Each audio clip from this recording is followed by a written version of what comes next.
This is Liz Coley, and welcome back to Undercover Reading. We're on the moon now. We're beginning Chapter 5, Luna, Part 1. Honestly, the transport down to Luna felt like moving backward. I'd said my farewells and prepared for the year-long adventure. I already felt different. I couldn't put it into words, but different. At the landing port, I limped toward the electric cart stand to drive myself back. I almost said home, but the ship was my home now. After only a week, I felt closer to my new friends than the mates I'd grown up with. It was all so weird. A pair of strong arms tackled my waist from behind. I spun with a cry of, "Aunt Manda!" This sturdy little person had been my altar mom for my whole life, even more the past 4 years. She squeezed me breathless, strange and familiar at the same time. Brandon, did you think I wouldn't be here to meet you?" She looked me over.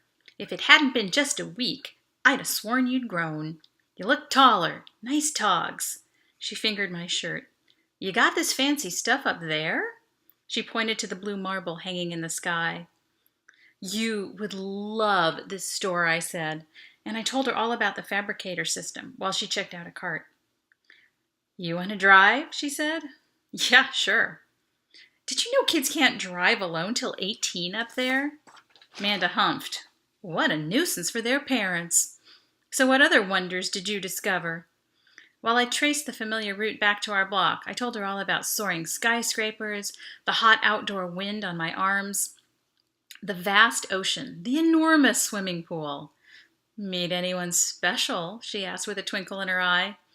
"I have a lot of new friends," I said. "Karthik's amazing, and Con, short for Constance, which is funny." "She your girlfriend?" Straightforward, that she was. No, I said, "not Con, no way. She goes with Karthik." "Ah, there's someone else then." Aunt Manda was uncanny. "I'm glad, I must say. About time for a good-hearted, good-brained, good-looking kid like you." "Possibly," I blushed and changed the subject. "What's new around here?" Aunt Manda chuckled. "In a week, not a lot. Construction traffic out to Glen is crazy all day. Thank heavens we can't hear it." "Maybe I'll go check it out," I said. "I thought you were under doctor's and, more importantly, captain's orders to take it easy." "Dad strikes again. He worries too much." I steered into our passage and parked the car in an open recharging slot. "I'm fine. I'd like one last chance to get out under an open sky, as long as I'm here, I mean." She grinned with understanding. "Appreciate it more after just a day aboard a ship? Going to take that special someone for a drive?" Dang it, how did she read my mind like that? Probably because no one knew me as well as she did. "I'll see you right after work," she said, moving into the driver's seat. "You know where the snacks are. Help self." Nothing had changed in my room, not even the night sky setting I had on my walls and ceiling to simulate my bed adrift in space while I was lying there falling asleep. I like pretending it was the same as Mom and Dad's view when they were on mission. Time for a change. I linked into the house system, ran through the menu, and reset the walls to Earth sunset. A red-orange glow streaked the walls and warmed the room. Nice. Mid-morning, the third day, I was losing my mind with boredom. I'd arranged one last get-together with my loony mates for afternoon sandwiches and hanging around. Sure, they loved my stories about Earth and the spaceport and the platform, but I had to leave out all the best parts. In a place where nothing is unplanned or unusual happens, the guy who leaves and brings back new tales is king. Even so, I was awkward with them. Distant, sort of Frodo-ish, going back to my Shire and finding it too much the same, when something inside me had changed profoundly. Audrey was supposed to be landing sometime this morning with her family. I'd already tried her comm 14 times when Karthik messaged through LunaWeb, "All is well and calm aboard. Just arrived on the morning shuttle, no incidents, heading to Uncle's for lunch. Audrey's family booked at Glen Valley Inn." Finally, a chance to see Audrey alone! That is, without Con, Karthik, Mo, and Sherry. If only I could figure out how to separate her from her family and drive her off to a romantic starlit rendezvous she'd never forget. My breathing quickened just imagining. Getting ahead of myself. First things first. I'd need an outside cart. At, say, 2100. I logged into LunaWeb and reserved one at the Northgate airlock. Nearby, I knew, was a great restaurant, the Earthside Grill, which was happy to take my reservation for 5 people at 1900. Now, I needed a way to ditch the adults after. Checking the entertainment listings, I found the perfect choice.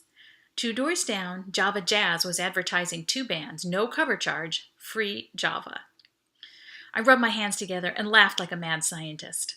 Plans were laid. I was master of the evening. Only one thing was missing, a co-conspirator. Aunt Manda. She'd do that for me. Swallowing embarrassment, I called her at work. I've got friends visiting, I said, and I made dinner reservations for us, so you don't need to worry about hosting. In fact, there's even after-dinner entertainment, where I take the parents while you take the girl off. Got it. What time do you need me? She was pretty clever, my aunt. 1900 at the Earthshine. I love you, Aunt Manda, I said. I know, laddie. I know. See y'all at 7.